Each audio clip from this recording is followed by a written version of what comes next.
years old and above of the PRC-PSC Philippine National Games 2013 Triathlon.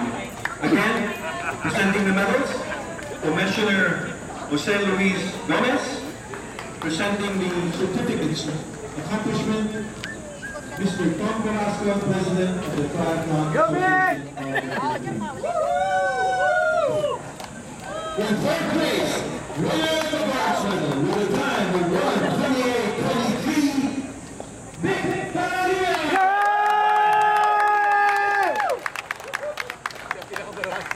Sino siya? Malengke pa yan! Muntik mo na matala si Kim!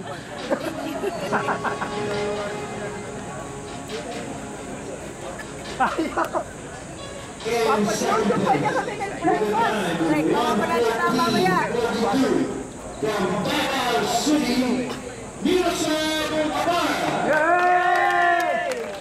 Nelson is a member of the Philippine Duathlon team and qualified for the Cali World Games Duathlon in July. He will be leaving for Japan for heavy training next month. Good job! Our champion, winner of the gold medal with a time of 1:14:34, Kim Laba! Joker! Malapit ka na matala ni Dick! Sama pa! Natanda ka rin! Vic, ano time mo?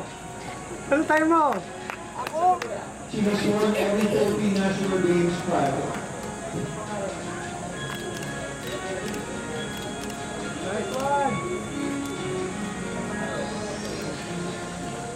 Okay! Next time,